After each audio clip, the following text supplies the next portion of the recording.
gufunga ibyananiranye, kwandika ikindi igice gishya cy'ubuzima. Ndabasuje cyane aho muri hose. Reka ndebe ko hari abikonekta kuko uyu munsi ahangaha ndi iveri yatangiye, amasaha barayahindura ku buryo amasaha natanze ejo nohereza itangazo kuri bamwe aya masaha ashobora kuza kuba ari imbere ukurikije amasaha natanze, cyangwa se ari inyuma. Munyihanganire abari mu Rwanda kuko ubu ndi gutekereza yuko amasaha natanze muri makeya nje nyererewe. Munyihanganire cyane rwose, mbasabye imbabazi. Ubutaha ni ukuvuga icyumweru gitaha nzatanga saa 8 z'i Burayi, ahasigaye ntange isaa 9 zo mu Rwanda. Ndagushimiye cyane wowe wikonekse. Ikaze rero, ikaze muri kino kiganiro. Ni ikiganiro cy'uburyohe kuko ikiganiro nk'iki ngiki ni ibintu by'ubuzima twese ducamo, nubwo buri wese aba afite ibyo ahugiyemo, nubwo buri wese adashobora kubwira mugenzi we aho ubuzima bwe bwose, aho ubuzima bwe uko busa, aho bugana, ariko iki ni igice cy'ubuzima. Rero kuri we mushyashya, ngwino wisange muri twebwe. Si uyu munsi muri makeya ntabwo nivuga ibintu birebire, gusa ngewe banyise Ivete Ingabe Umwari, akaba ari ngewe ucigatiye izi mbuga, uri uw'agaciro. Aha turatuje, turahumeka, turiga, ndetse tukiha uburenganzira bwo kuba abo turi bo. Duharaniye guhindura imitekerereze yacu kuko ari byo bizahindura ingiro zacu, maze tukegera urumuri, tukarabagira, tukagera ku byiza bidufitiye akamaro kandi bifitiye isi akamaro. Muri bino biganiro rero nkaba ndi umuterambaraga w'umunyarwandakazi, ariko ku rundi ruhande nkaba ntanga inyigisho n'ibiganiro nabyo bifasha abari mu rushako rwangiza. Nkaba ndi umutwararumuri n'umujyanama kuri bo. Iki kiganiro cyiza rero nabo kiraza kubafasha. Ni ikiganiro kirimo inyigisho mu by'ukuri, inyigisho mu by'ukuri ngiye gutanga iyo nanjye nza kugira umuntu uza kuzima mu myaka iri imbere, akazima wenda mu buryo ngiye kuzitanga. Hari ibintu byinshi byari, mbese inyigisho nk'ingi yari kuzahindura mu buzima bwanjye, ariko ngewe navuga ndi jaruze bafitiye ishyari bafitiye agashyari gatoya kubona mugiye gufata inyigisho nk'iyi. Ariko ni byiza, ni ukuvuga yuko ubuzima bubakunda, ni ukuvuga ko Uwiteka bakunda kuko muri ab'agaciro. Gufunga ibyananirane, kwandika ikindi gice gishya cy'ubuzima. Nakubwira wowe uri kundeba aho uri aho ngaho, niba iki kiganiro ari wowe kireba, wavuga uti mbere yuko nandika ikindi gice gishya cy'ubuzima, ndabanza nkurure cya gice cy'ubuzima, ngikurure kenshi kabaho, ku buryo nyumva muri ngewe ngatigitira muri izo mbaraga. Voilà. Nidupfa kwicara ngo twandike chapitre nshyashya, ahubwo turakoresha roho yacu, turakoresha imagination, dukurure cya gice gishyashya cy'ubuzima twifuza, tugikurure kenshi kugeza aho dutangira gutigitira, dutangira kubyumva mu mubiri wacu. Ahasigaye ibikurikiye ngiye kubibabwira. Umwaka ugiye gushira, benshi cyangwa bamwe muri twebwe batangiye kwisuzuma, batangiye kwibwiza ukuri. Bamwe bafata ingamba izi ngizi nshyashya z'umwaka utaha. Hari n'abandi ku rundi ruhande barebye kugeza ubu ngubu bicaye cyangwa bakigendana muri bo cya kintu, cya cyifuzo kivuga giti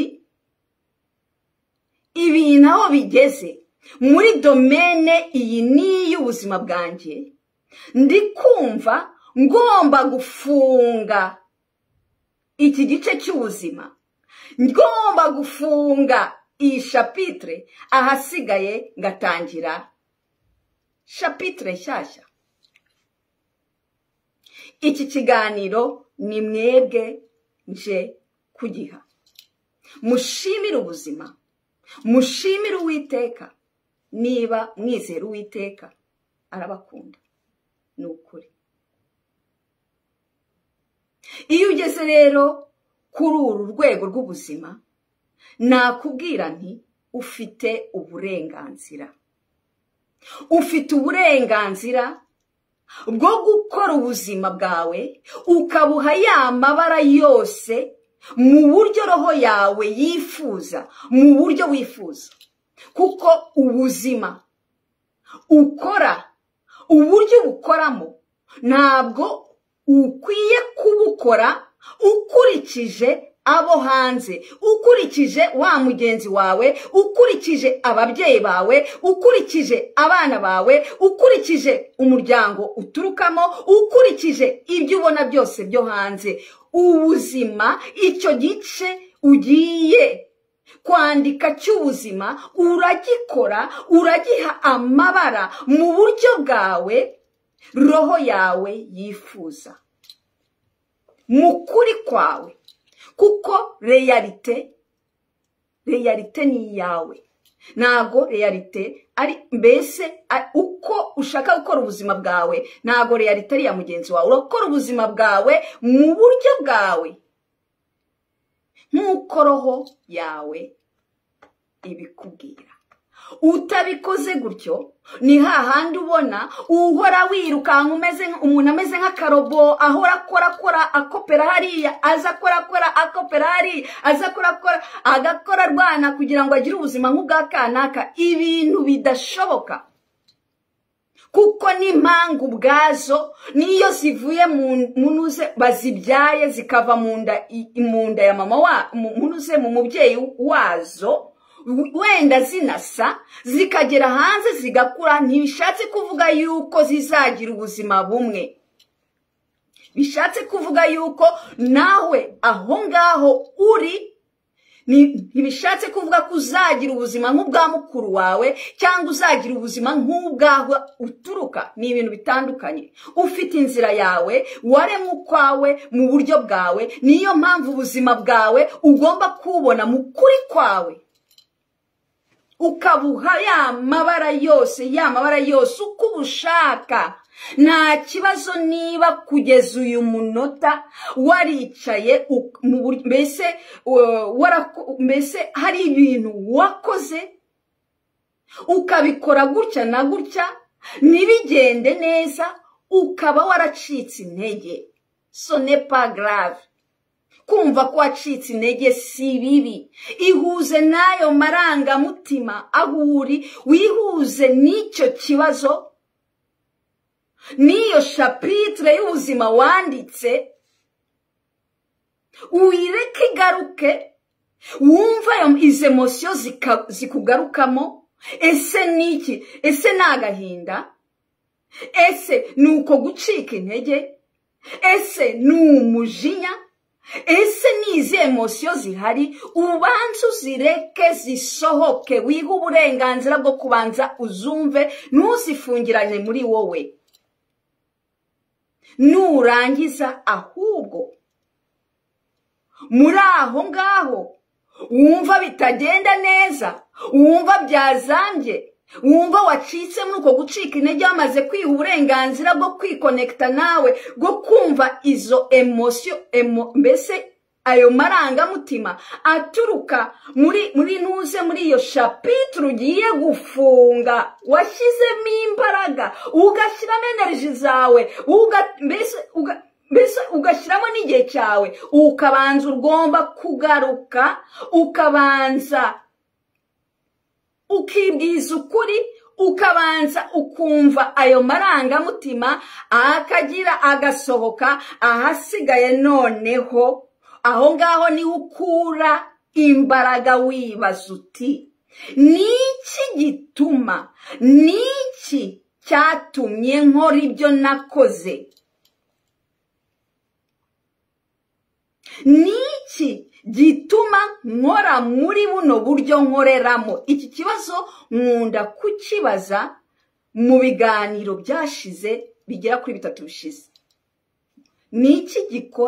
Niki gituma ukora ibyo ukora ubu ngubu?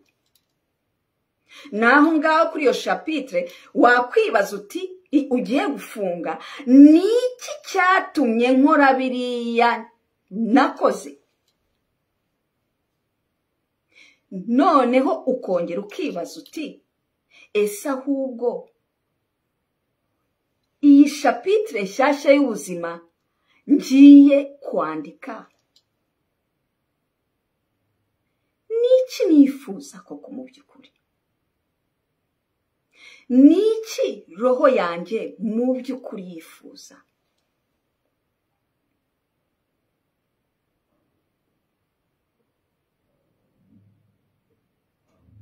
Niki mu by'ukuri?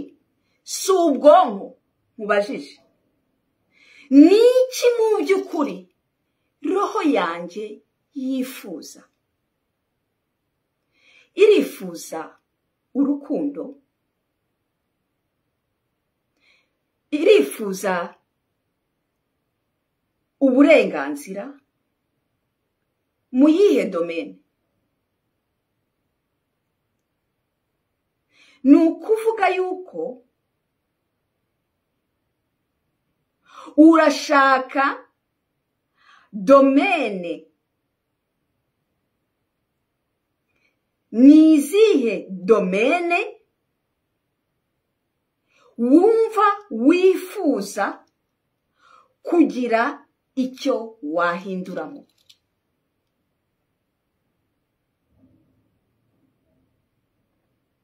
Niki roho yawe koko yifuza muri iyi domene runaka? Voilà.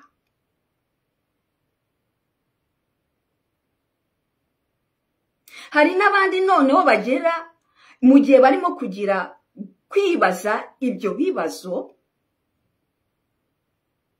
uko ari bibiri, bagera kuri etape nyuma amaze kubyibaza, amaze kwisubiza, bagera kuri etape yo kuvuga ngo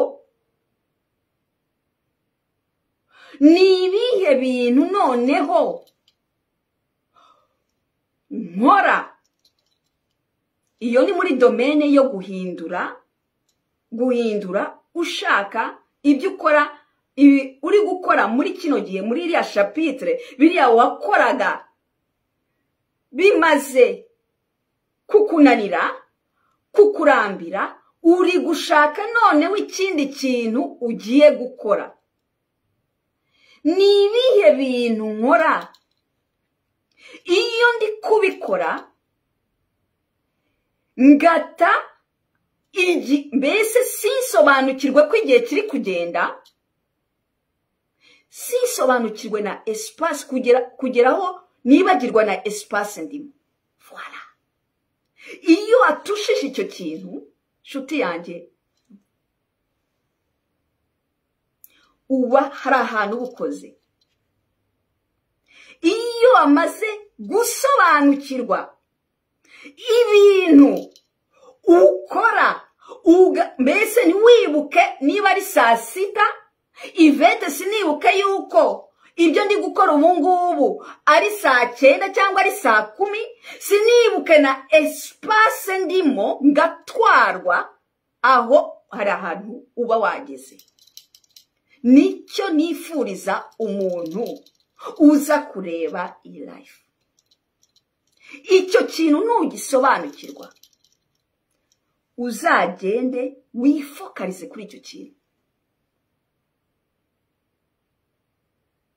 iyo hari igihe biba ari ibintu byinshi bitandukanye,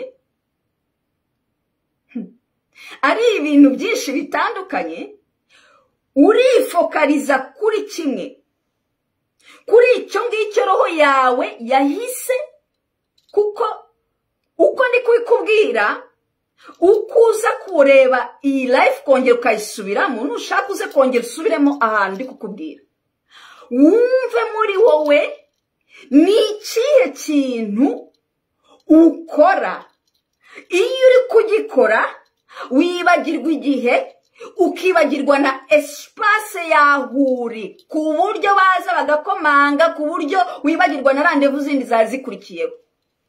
Icyo kintu uko ndi kukivuga niko muri wa hahita haza, ubwo hahita mbese buhita buguhanuze, buguha information urimo kwiguha. Icyo kintu niba ukizi, iyo ukimenye ukinyandikira ahantu, numara kukinyandikira ahantu, nyuma yaho haraza kuza noneho n'ibindi wenda ibindi bintu winjiramo, izo domaine winjiramo, izi n'izi ngizi, iyo uzigezemo ntabwo wongera kwibuka nanone igihe na espace. Ndashaka kumenyesha yuko si ibintu ninjiramo cyane, ariko ngiye kugira gutanga akavungukira. Icyo kintu kivumbuye wifokalizaho kugezaho roho yawe. Iyi ni ntuze, iki kiganiro nshuti zanjye, iki kiganiro ni ikiganiro kigusaba iyi nzira yo kwandika chapitre nshyashya muri ubu buryo. Ni inzira igusaba muri makeya kwiga kumva roho yawe no kumetriza aha hejuru. Ni ukuvuga yuko numara kwifokaliza kuri icyo kintu, ukabikora kenshi gashoboka, kuko kizagusaba concentration. Agomba kuba kenshi gisaba nanone kubikora kenshi gashoboka, ukifokaliza aho ngaho, ntujye muri bya bindi bisigaye nabyo ukunze, nabyo ushaka guhindura.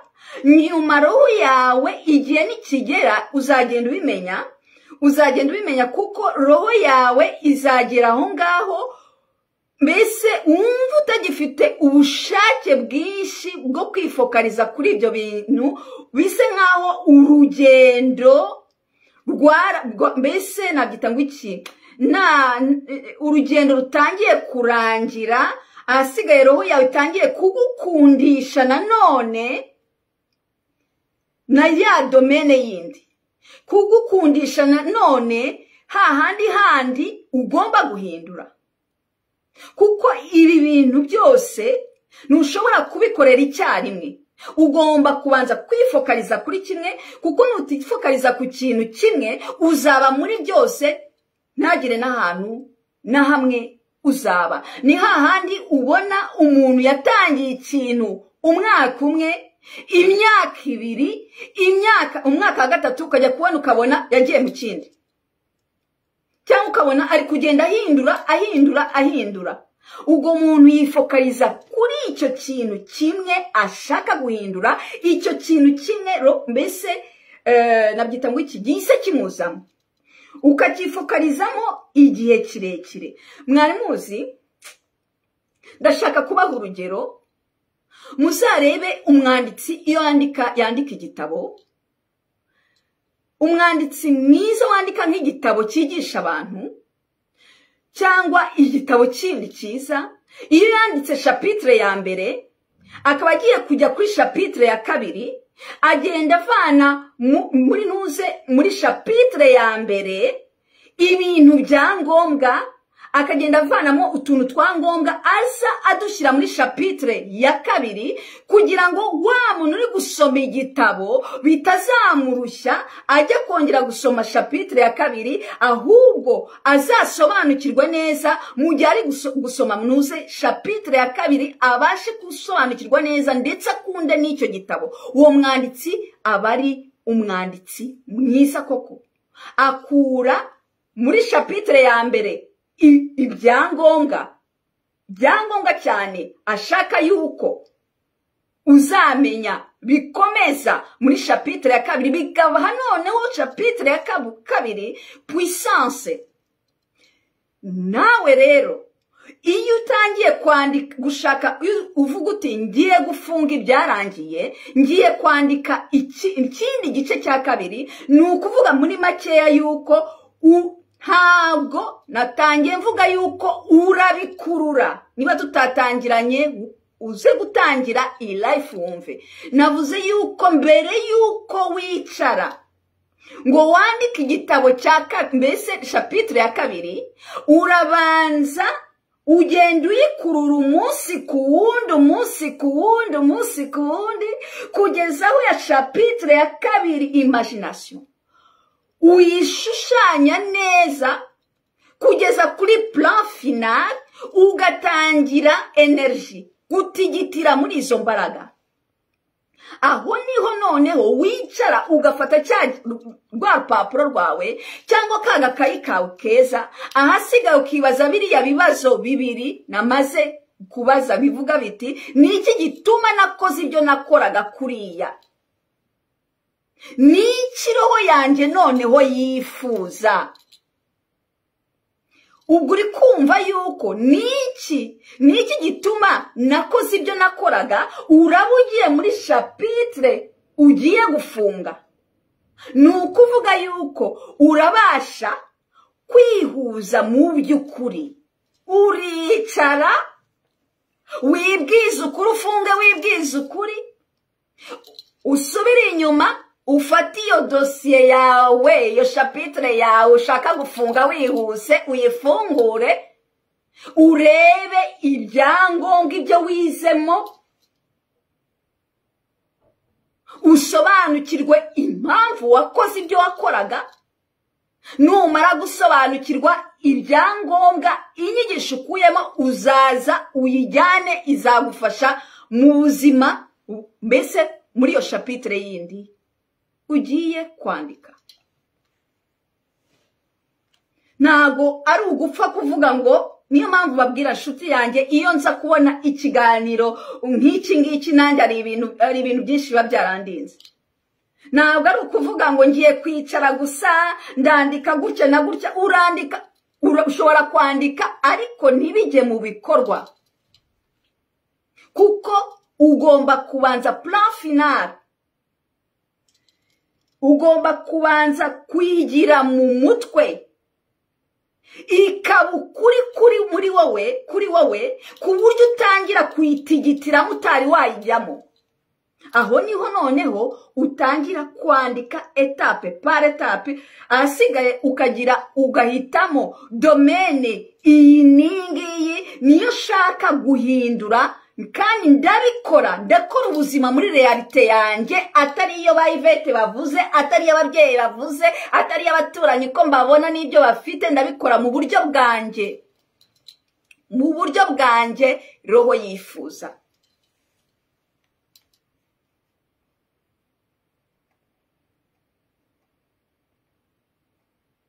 Kuko mu by'ukuri inshuti zanjye, ibanga rihishe mu gutera intambwe wiyegera, ni ukuvuga wisuzuma, rihishe muri concentration, rihishe muri focalisation, mbese mu gutumbirira icyo kintu. Niho amabanga ahishe. Kuko ushobora kwandika ibyo bintu byose aho ngaho, ariko ntuzapfe ubigezeho. Iyo chapitre ikazongera ikazaba nka ya yindi, ikazaba nka ya yindi wakoze ishize.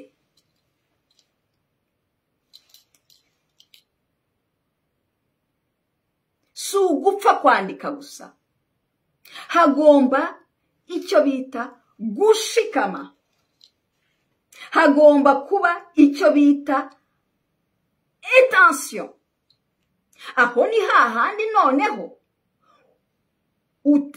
nk'uko ibyo bintu wabishyize kuri urwo rupapuro utangira noneho ugakora igikorwa runaka. Iyo ukoze igikorwa runaka nk'uko ubuzima bukunda umuhintu uhindura, buhita bushyira mu mwanya ibyo ukeneye byose. Ni ukuvuga action, igikorwa, hari attention. Abishyize mu bikorwa, ubuzima buhita bushyira iruhande ibyo ukeneye muri uwo mwanya kugira ngo ubashe kugera kuri ibyo ngibyo wifuza kugeraho. Niyo mpamvu utagomba kwitesha umutwe namba, mu gihe neza uzi neza yuko ibyo ugiye gukora biturutse kuri roho yawe, uzi neza icyo wifuza kugeraho, uzi neza yuko utumbiriye icyo kintu, uzi neza yuko umunsi ku wundi icyo kintu ugishyira mu bikorwa, nta mpamvu yo kwitera ubwoba. Kuko iyo amaze kumenyera gukorera muri ubwo buryo, ni uburyo butandukanye no gukoresha gusa umutwe. Iyo watangiye gukora icyo roho yawe igusunikira gukora, ugatangira gukora icyo gikorwa, attention ibihari, ni ukuvuga yuko muri makeya ari wowe noneho wo gukoresha ubwonko bwawe bukakubera igikoresho gisunikira umubiri wawe mu gukora ibyo wifuza gukora, ibyo wifuza kugeraho. Muri icyo gihe iyo uri gukorera muri ubwo buryo, mu nyumve neza, niho utangira kwiga kumva no kureba. Kuko nababwiye yuko iyo attention ihari, ni ukuvuga igikorwa, ndifuza guhindura ikintu iki n'iki, ndifuza kwandika ikindi gice cy'ubuzima. Nababwiye yuko ubuzima bugushyira ku ruhande. Mu nyumve neza, abantu, ibintu bikuzanira na situation zishobora kuba zitari nziza kuko utazimenyereye, ariko nk'uko uzi icyo ushaka, nk'uko uri fokalize, uzi icyo ushaka, uzi neza ko uri gukora icyo roho yawe yifuza gukora, ntuzareba iruhande rwawe, ntuzongera kureba nk'uko warebaga, ntuzongera no kumva nk'uko wumvaga, kuko uzajya uri fokalize ku kintu. Ubuzima bukuzanira abantu, ubuzima bukuzanira ntuze situation zije kuba igisubizo, zize kugufasha kugira ngo ugere ku cyo wifuza kugeraho. Ni wowe wo gufungura amatwi, ndifokalize kuri iyi domaine iyi n'iyi, iruhande rwanjye haje kanaka, bon, araje atangiye kuvuga ibi n'ibi, okay, dushobora gukorana ibi n'ibi, cyangwa umbereye igisubizo, uma information nziza, iruhande rwawe haje situation n'iyi, wigira ubwoba namba, kuko muri iyo situation hari ibyo ukeneye kugira ngo ubashe kubona igisubizo cyawe muri iyo domaine. Nongeye gusubiramo, ahangaha navuze yuko mbisubiremo nanone, urabanza ukumva roho yawe icyo yifuza, mu kubyumva icyo yifuza mu by'ukuri ni mu yihe domaine. Ahasigaye witabaza ahubwo aha hejuru ubwonko, ubwonko ukabukoresha bugakora icyo ushaka, bugakoresha uwo mubiri kugira ngo ugere ku byo ushaka. ahasiga ugafungura amatwi, ukareba n'amaso, ugatangira kubona ukundi. mu bikuri iruhande utangira kubona solution, kuko neza uzi icyo ushaka n'icyo ushaka guhindura, kandi uri focalize umunsi ku wundi, isaha imwe cyangwa amasaha abiri cyangwa amasaha atatu utaruhuka kuri iyo domaine. uri focalize isaha imwe ni wowe kubimenya, amasaha abiri ni wowe kubimenya, amasaha atatu ni wowe kubimenya. birakomeza bigakomeza kugeza aho uzagera, bivuze ugeraho roho yawe wiga kumva roho, kuko roho yawe igera aho ngaho iyo domaine igiye kurangira ibyo ngibyo, mbese ari ushaka kugeraho wari, mbese icyo kibazo cyararangiye, ihita itangira kugukundisha ibindi bintu nabyo ushaka guhindura, kuko ibyo bintu uba waranditse liste y'ibyo ushaka guhindura, ukifokaliza kuri kimwe, uva kuri kimwe ujya ku kindi. nta gufatira ibintu byose icyarimwe, ntibishoboka. uribura ugasanga muri make wagiye mu kintu cya confusion. nizere yuko iki kiganiro hari uwo kiza gufasha.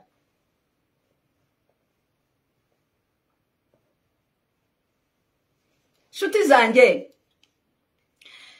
iyo watangiye kwandika ikindi gice cy'ubuzima,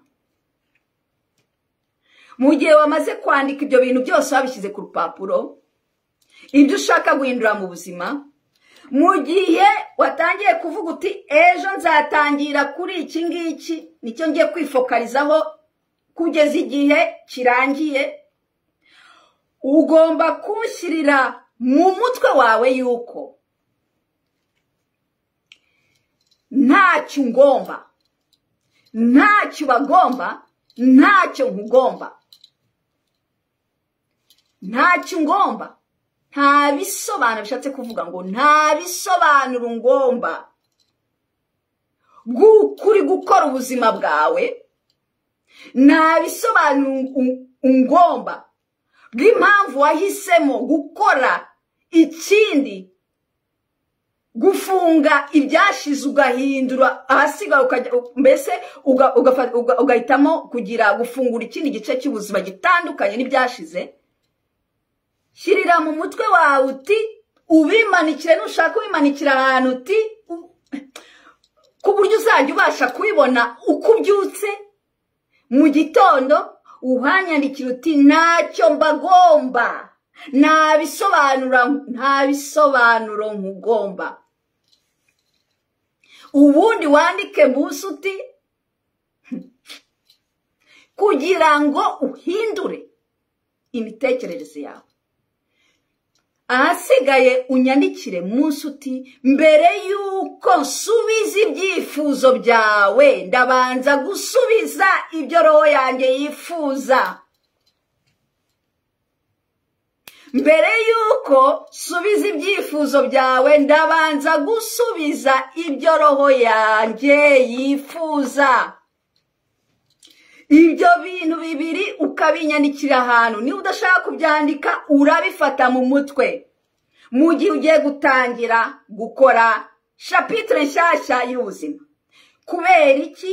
kuko abantu bo hanze, bari abo hanze aho ngaho uri, bazatangira kukubaza impamvu wakoze ariya mahitamo. bazatangira gushaka gusobanukirwa impamvu uri gukorera muri ubwo buryo. si ngombwa ibisobanuro byinshi, kuko ubasobanurira bazakubwira bati turakubaza kuko twumva duteye wenda impungenge n'iki, ariko mu by'ukuri nuzareba ukitegereza neza, izo mpungenge n'ibiki byose nta na gitoya, ahubwo ni controle. niko ego yacu imeze. Numara kumbwira impamvu ukora ibi n'ibi n'uburyo ubikoramo, ndumva ego yanjye inezerewe, nta kindi mbikora. Wibwira yuko ubuzima kumenya ubuzima bwawe, impamvu ukora ubuzima, njye hari nuze hari ikintu do special niki nje kugufashamo. hari ubufasha wagize wansabye? nta bufasha wansabye. Nta mpamvu yo kujya gusobanurira abantu impamvu wahinduye ubuzima ugahitamo ubuzima kuriya, kuko ni wowe uha amabara ubuzima bwawe ushaka. Kuko ubuzima bwawe ni ubwawe, ntabwo ari ubw'abakwibarutse, ntabwo ari ubw'abaturanyi, ni ubwawe bwite. Urabukora mu buryo ushaka. Uzabona yuko numara gushyira icyo gitekerezo, ntacyo nkugomba, nta gisobanuro nkugomba, si bibi. Numara kugishyira mu mutwe wawe, uzabona buryo ki wataye igihe. Uzabona buryo ki uri hasi, mbese wagiye hasi. Uzabona buryo ki utasobanukiwe. Uzabona buryo ki bitari ngombwa kujya kubwira abantu impamvu wahinduye gutya na gutya na gutya. Bizatuma muri wowe noneho icyizere cyawe kirazamuka. Kubera iki? Kuko benshi na benshi muri twe igihishe inyuma y'ibyo byose ni ukugira ngo tunezeze abantu, badukunde. Ni ukugira ngo abantu batadushyira ku ruhande. Icyo nicyo mwifuriza, kugera ku rwego ushobora kwandika igindi gitabo cy'ubuzima nta detaye nyinshi, ntacyo nkugomba nshuti yanjye. Ubuzima ni ubwanjye, ni njyewe ubwandika mu buryo bwanjye, nkabuha amabara ashaka. Ntabwo ari ngombwa kuza kugusobanura bimaze iki. Keretse niba mbona koko mfite ikibazo, nyeneye yuko nkubwira ubuzima kugira ngo ufashe, kuko niko mfite blockage aha n'aha. Nta kintu utugomba, biraguha n'ituze muri wowe. Kuko uko wumva yuko tugomba ibintu, niho ushyira energy, niho ushyira imbaraga zawe, aho kugira ngo wifokalize kuri ya domene ushaka guhindura, kuri ya chapitre nshyashya y'ubuzima. Niho utangiye kureba uko turagukunda, turabibona gute, nabyita gukishwa wakoze ayo mahitamo yawe, barabibona gute, barabitekereza gute. Kubera iki? Kubera ubwoba bwo gushyirwa ku ruhande. Icyo kintu uzabasha kugisobanukirwa mu gihe ugiye kwandika noneho iyi chapitre nshyashya y'ubuzima. Uzabasha gusobanukirwa yuko burya bwose narikinaga, burya bwose nari umugaragu wanjye bwite, sinihaga uburenganzira bwo kubasha kubwira abantu, mbese gushyiraho urukuta aho batarenga. Noneho ndabyize, mbega icyizere kinzamutsemo. Ubikore buri gihe. Ukuye n'umuntu, nta kintu umusaba, nta kintu umugomba, nta bisobanuro byinshi umugomba, kandi si agasuzuguro. Ahubwo niko twarezwe yuko tugomba kunezeza abandi, kwiyibagirwa, kwisobanura. Uramusobanurira se ni umubyeyi wawe, ubusa uri nyuma y'imyaka 18 uracyari muto ku buryo ujya gusobanura. Ubwo se ni urukiko ugiye imbere ugiye gusobanura. Ubuzima ni ubwawe, urabuha ya mabara yose mu buryo roho yawe ibyifuza.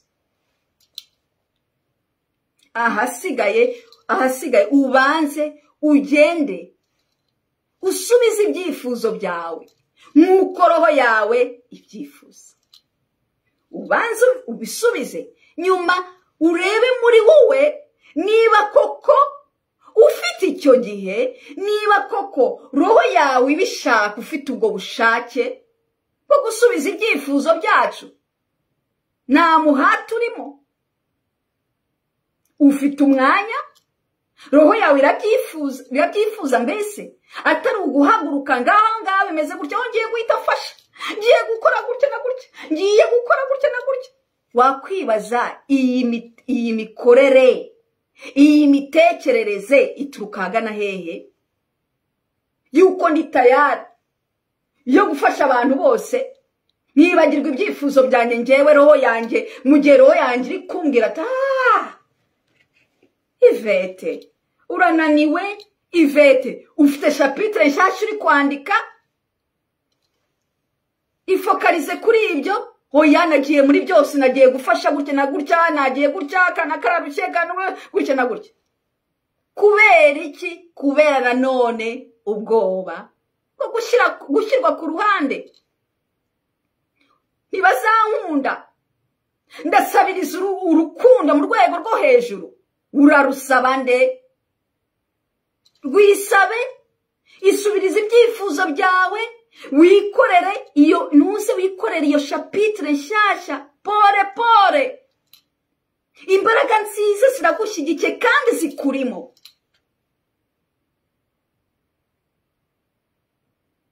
Iga kumvira roho yawe, ariko ubanza unyandikire ibyo bintu bibiri nakubwiye. Ntacyo utugomba, nta bisobanuro. Uri umwubatsi w'ubuzima bwawe, urashyigikiwe n'imbaraga nziza. Subiza ibyifuzo byawe, ibyacu uze kubisubiza wabanje kwishyira imbere.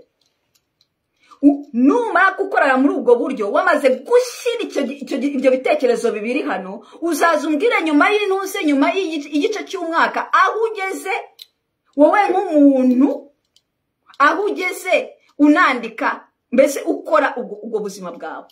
Bizaba ari ibintu genial, ibitangaza. Uzumva buryo ki uri gukora ubuzima bwawe uri alese, nta mitwaro, nta sharije yindi ufite, kandi ntawayiguhekesheje, niwo uyihekesha.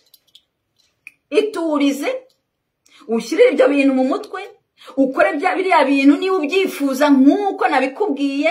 Ahasigaye wige kumva roho yawe, kuko roho yawe igomba gukoresha aha hejuru. Mu gihe udafata roho yawe nk'imbaraga, nawe ifite imbaraga, ukajya gushakira imbaraga mu byo hanze, ni ikibazo kirekire. Kuko nta bundi butunzi bw'agaciro ubuzima cyangwa Uwiteka yaguhaye burenze roho ugendana utitaho, itajya inavuga. Iyo roho ibitse imbaraga, iyo roho ibitse byinshi utitaho, iyo roho ishaka yuko uyumva, ishaka yuko uyitega amatwi. Niyo mpamvu niba ufite souffrance, niba chapitre ya mbere itaragenze neza, c'est pas grave. Roho irifuza yuko ubasha kuyumva, kuko yo roho ikunda umutuzo, roho ni urukundo, roho ni ubwiza, roho ni abondance, roho ni imbaraga, roho ifite bagaje, roho niyibitse iki za mpano.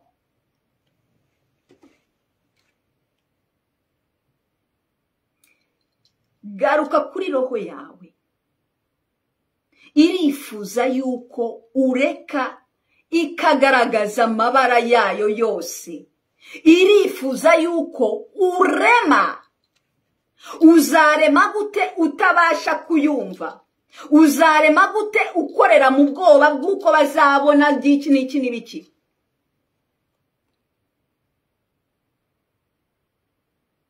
Garuka kuri roho yawe wayishyizwemo, ubasha kuyumva. N'umwarimu mwiza wawe bwite. Ibindi byose byo hanze niyongera. Ibindi byose ni information, ariko ubanza kuyumva. Kuko ijwi ryayo ni ijwi ryoroheje. Iyo utabyumvishije nta kibazo irakureka ugakora icyo wifuza gukora, ugakora experience. Ariko icyo yifuza ntago gihwanye n'icyo ubwonko bwawe bwifuza, bwo bubitse archive inziza n'imbi. Iga kuyumva, ushyiraho ubwo aha hejuru mu bwonko bwawe, bikubere uhakoreshe, mbese ukoresha ubwonko nk'igikoresho gituma ugera ku byo wifuza.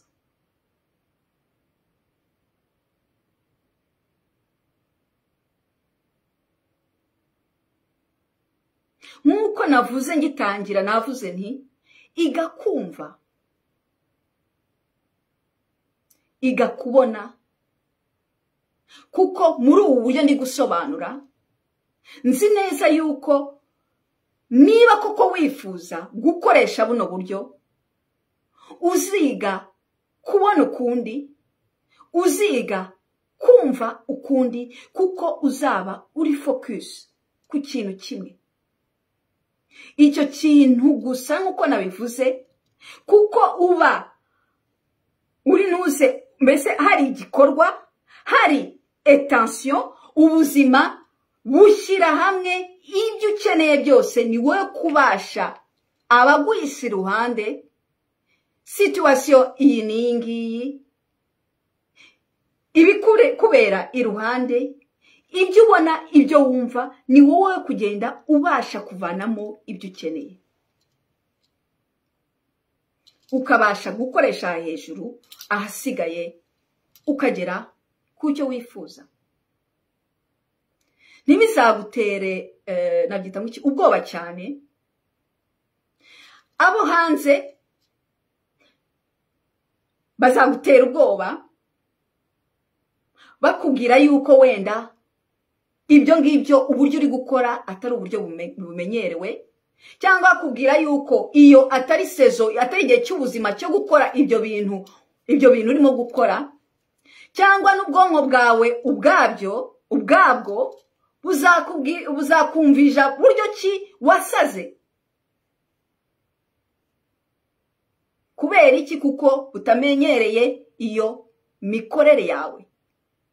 Ariko icyo nakubwira ni ukuguma kuri ubu ngubu.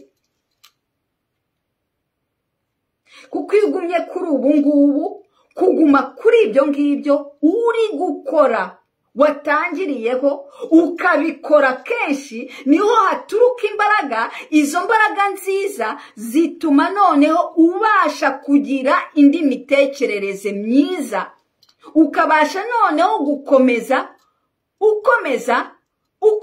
uhindura ibyo, cyangwa ukora ubundi ubwo buzima bundi wifuza gukora. Ugomba kubukora uri mu mbaraga nziza. Mu gihe watangiye kwiha abo hanze, mu gihe watangiye gukurikiza kumva ibyo ubwonko bwawe buri kukubwira, kandi mu by'ukuri uri gukora muri ibyo bintu, mbese utumbiriye icyo kintu watangiye, uri kugikora wumva wifitiye umutuzo, wumva winezerewe, uri kugendera kunuze nabita ku muvuduko wawe ukumva umeze neza, abo hanze bakaza mbese bakubwira gutya na gutya mu mbaraga mbi, ubwonko bukaza bakubwira gutya na gutya, hindura gutya na gutya, babibonye n'abandi bose si bakora gutya na gutya, babibonye no kwa mugenzi wawe ni gutya na gutya, so babibonye n'umugore wa kanaka ari gukora gutya na gutya, nawe ugomba gukora gutya na gutya. Iyo bimaze kubijyamo uhita ibyo wari urimo, uhita mbese nabyita ngo iki, uhita ya chapitre nk'uko yagombaga kuba, ugatangira gukora chapitre mbese aho ngaho uri, ugatangira kubikora ukoresheje igihe cyashize, ukoresheje chapitre yashize. Ibi bintu bigusaba iki? Muri mwebwe mbese kwandika ikindi gice cy'ubuzima gishya, hari abo bizaba ngombwa yuko bahindura aho bari. Hari abo bizaba ngombwa yuko umwaka utaha, niba ariko bateganya umwaka utaha kugira ngo babashe kwandika ikindi gice cy'ubuzima gishyashya cy'ubuzima, biba ngombwa yuko umuntu ava iruhande mbese rw'abamuri iruhande, biba ngombwa yuko umuntu yimukira akajya hariya. Muti kubera iki?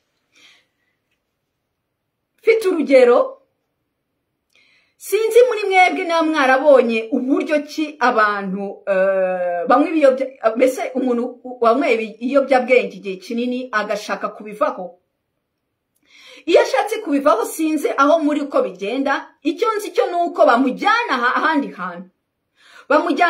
hantu, bagahindura ibyo yakoraga, bagahindura mbese akajya mu bandi bantu atarasanzwe azi, bakamushyira ku yindi shema, akagira iyindi structure y'umunsi. Kubera iki babikora gutyo? Kuki mbese agomba kuva aho ari bakamujyana ahandi hantu? Hari n'igihe biba ngombwa yuko aho hantu ari atagira n'umutekano, mbese adahura n'abantu benshi, bakamuvana mu bantu yari arimo akajya ahandi hantu, bakamuha indi shema akurikiza. Iyo shema akurikiza igomba mbese ntihinduka, irakomeza ikamera gutyo periyode nini cyane. Bamuvana aho ngaho aho yari asanzwe azi. Kubera iki? Ubwonko bwabwo buba bwarabitse ibyo yumvishije, biba bwarabitse ibyo yabonye, ibyo yihumurije, burabibika ku buryo uwo muntu aramutse agumye aho ngaho uko byagenda kose. Kubera iki? Kuko bwabitse iyo memoire, bufite iyo mapu mu mutwe, byefluensa uko yiyumva mu buryo we adasobanukiwe, ku buryo iyo umugejeje aho hantu, muzitegereze neza, iyo agarutse aho hantu yafatiraga ibiyobyabwenge, niyo wenda atahasanga abandi bantu, kuba ari aho hantu byonyine, ubwonko buhita bukora ku buryo we atangira kwishakira, mbese ashaka buryo ki agera ku biyobyabwenge, akongera kugira gute, akongera kubikoresha. Kubera iki? Kuko ubwonko buba bwarabitse iyo mapu. Bamushyira kuri shema. Iyo bamuvanye aho ngaho bakamushyira ahandi hantu, ni ukuvuga muri make bamushyira kuri shema nshyashya. Iyo shema nshyashya bamushyiraho, ayikora mbese ayikurikiza igihe kinini, mbese bigahora ari nka repetition, bigahora ari imikorere iba kenshi. Ibi babikora kugira ngo bice icyo yamenyereye, habitude. Niyo mpamvu babikora kenshi. Nawe nk'uko uba waramenyereye gukora muri chapitre, muri buriya buzima bundi ugiye gufunga, hari ubundi buryo wamenyereye gukoreramo. Niyo mpamvu iyo ugiye gukora ubundi buzima bushyashya ariyo mpamvu ugomba icyo kintu ugiye gukora ugomba kugikora mu buryo bumwe igihe kinini kubera iki? kuko hari connection muri makeya y'izindi groupe za neurone iba stimule mu buryo bumwe, bigatanga izindi emotion zitandukanye na za zindi wamenyereye, ku buryo bikora realite shyashya. Voilà, nabigeranyije na wa wundi w'ibiyobyabwenge. Niyo mpamvu nawe bamuha shema shyashya akoreraho, kuko nta bundi buryo bwo guhindura, bwo kugira ngo bamuhindure. Agomba gukora, mbese gukoresha iyo shema igihe kinini, kandi akabikora buri gihe, igihe kinini, amasaha amwe, gutyo na gutyo, igihe kinini cyane, kugira ngo habe connection y'izindi, mbese y'izindi groupe za neurone. Ahasigaye azabashe kugira izindi emotion. Iyo agize izindi emotion bituma akora igikorwa kindi gitandukanye n'icyo yakoraga, gutyo bikagenda noneho bigatuma ahindura imitekerereze, gutyo ahindura imitekerereze, imikorere ya kera, mbese ya kera ihindurwa n'imikorere mishyashya myiza. Voilà,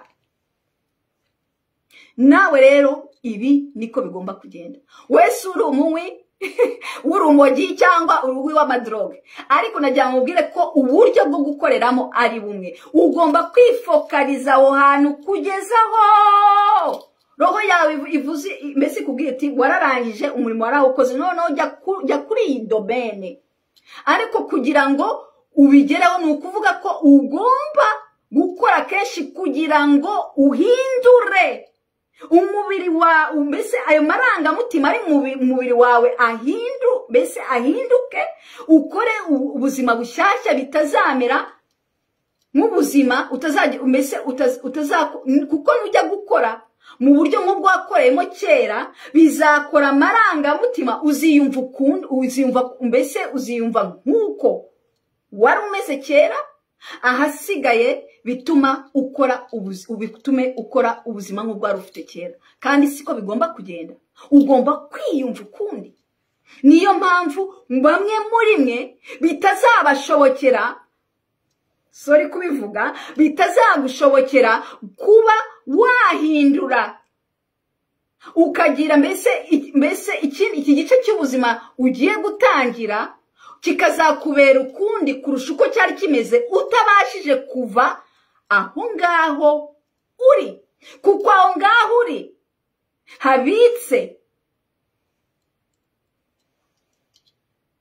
habitse byinshi kuri wowe, warabibitse, urabigendana. Iyo uhasubiye wongera ugasubira kuri ya ngeso. Hari dogre bigeraho ku buryo umuntu biba ngombwa yuko iyo ndafunze ibyananiranye, ahangaha byananiriye, ndi kubona ngomba kuhava, uko byagenda kose ndumva roho yanjye shyire mu bikorwa gahoro icyo roho yanjye yifuza, numbirire igihe kirekire ku kintu iki n'iki.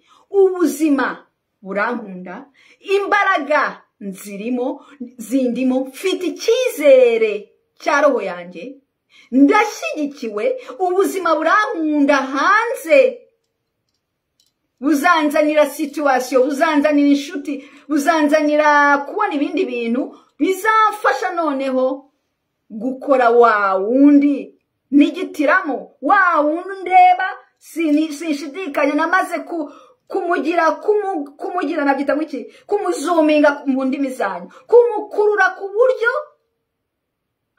iyo intege zacitse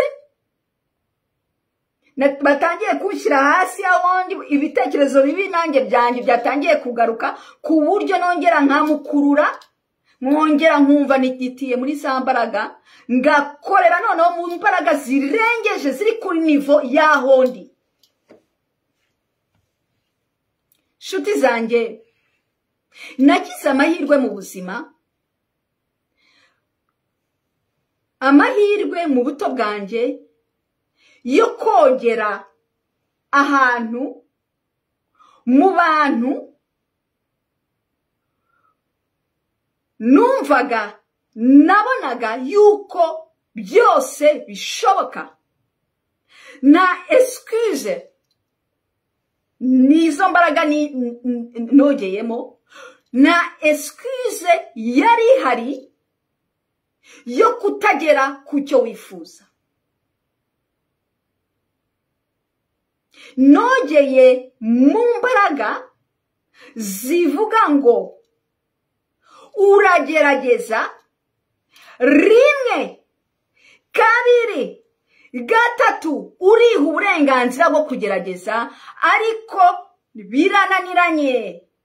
Urarekura, urahindukira, urifokaliza kugeza ugeze ku cyo ushaka.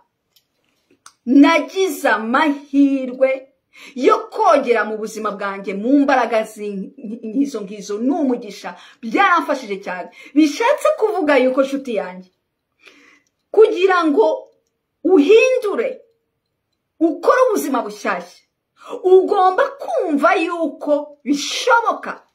Na excuse nimwe ukwiye kugira, kuko ubuzima ni ubungubu. Icyo gihe wumva uvuga ngo ntegereje kanaka yuko azafasha ibi n'ibi, ntegereje gutya na gutya, nta muntu n'umwe utegereje, ahubwo uritegereje. Nubu ngubu, na excuse, ubuzima ni bugufiya. Genda gahoro gahoro ureba iruhande rwawe, aho hantu uri, ukurikije icyo roho yawe yifuza, urebe gahoro gahoro icyo wagenda uhindura. Kuko niba muri wowe wumva yuko bidashoboka, ni ikibazo. Ugomba gusubira muri wowe ukareba mu by'ukuri aho icyo gitekerezo ko bidashoboka, kudashobora kubigeraho, ko bidahari byinshi, aho icyo gitekerezo gituruka. Urebe niba koko icyo gitekerezo ari cyo gitekerezo ushaka gukomezanya, wandika ikindi gice gishyashya cy'ubuzima. Kuko niba ugiye kucyandika utekereza ngo ntibizashoboka, si bishoboka, byose ntibishoboka, ndagira nkubwire yuko ubwo buzima ugiye kwandika buzamera nk'ubwashize. Bisaba yuko icyo gitekerezo ugomba kumenya aho gituruka, ukagihindura, ukumva ko byose bishoboka. Imbaraga zose uzifite zizakugira uriwe, kuko arahari, ntabwo ashakirwa hanze.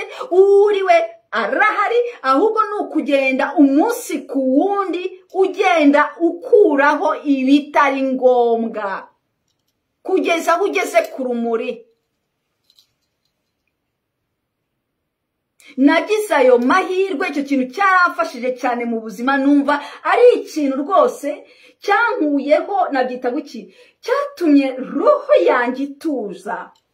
Birananiranye, ndiha umwanya iki n'iki, ndiha umwaka, ndiha imyaka ibiri. Nyuma y'imyaka ibiri ntacyo nkugomba, na explication n'imwe nkugomba. Ndashyira ibyifuzo byanjye imbere, ndafunga ibitagenda, ndahindukira, ndifokaliza kuri iki. Ariko mbere yuko nifokaliza kuri iki ngiki, ndabanza mu izina rya Yesu ngishushanye, ngitigitiremo kugeza naho ku buryo mba muri ubwo buzima nta nabugeramo. Namwe nibyo mbifuriza nshuti zanjye, ndabakunda cyane. Ndabifuriza mwe muri iyi nyuma yo kugira nabyita ngo iki yo mwagize igihe cyo kwisuzuma kwibwiza ukuri mugafata izo ngamba nshyashya z'umwaka utaha reba umwaka usigaje rega intuze usigaje igihe gitoya ngo urangire sinzi niba umuntu kuri uyu munota wumva atanezerewe yifuza gukora ubuzima buzaza bw'umwaka utaha nk'ubwo afite ubu ngubu siko mbitekereza niyo mpamvu ikiganiro nk'iki ngiki nizere yuko hari ahantu kikuvana hari n'aho kikujyana nizere yuko kizagufasha mu kubaka mu gukora mu kwandika icyo gice cyiza cy'ubuzima ugiye gutangira shikamira kuri icyo kimwe umva roho yawe ntizakubeshye wumve icyo yifuza wige kumva wige kureba kuko ubuzima ubwabwo uwiteka imana nk'uko mubishaka byose birahari muzasaba muzahabwa wasabye hari action hari attention urahabwa ni wowe kureba ni wowe kumva ibindi byose ubyime amatwi ahasigaye nukorera muri ubwo buryo uzaza umbwire buryo ki umwaka utaha turi kurangiza uzabusa uyu mwaka turangije ntibishoboka byose ni imbaraga ndakora iki sintegereza cyane ndakora iki ni ukuvuga n'activier attention ubuzima buri tayari ndaguha mwana wanjye ndumva ndareba ndahumurirwa nzi icyo nshaka ndabigeraho byose birashoboka ni mu mutwe byose birashoboka ntacyo ngomba nta bisobanuro tugomba subiza ibyifuzo byawe mbere yuko wisubiza ibyifuzo by'abandi niba unabishaka kubisubiza niba utanabishaka nta kibazo urumva roho yawe igihe kizaza ubikenere gusubiza ibyifuzo by'abandi ndabakunda cyane ndabashimiye mwese mwakurikiye kino kiganiro kandi mbasaba gusangiza bagenzi bacu nizere yuko nabashije rwose kugitanga mu buryo busobanutse mu buryo kizafasha benshi kuko n'abana bacu bari imbere bari gukura ikiganiro nk'iki ngiki bazagikenera mu gihe bazajya bareba bakabona bari kujya mu zindi nzira mu gihe bazajya bareba akibaza ati sungu mpindure cyangwa mbigenze gute iki kiganiro kizafasha abana bacu ni byiza cyane ibiganiro nk'ibi ngibi kubigira ku ruhande bituma dushyira ubwenge ku gihe bituma twinjira buri wese atekereza akabasha kwinjira mu nzira agomba kwinjiramo atinjiye mu z'abandi atagiye kurwanira iby'abandi akabasha kuba uwo agomba kuba we akagera ku byiza bimufitiye akamaro kandi bifitiye n'abandi akamaro reka roho yawe ireme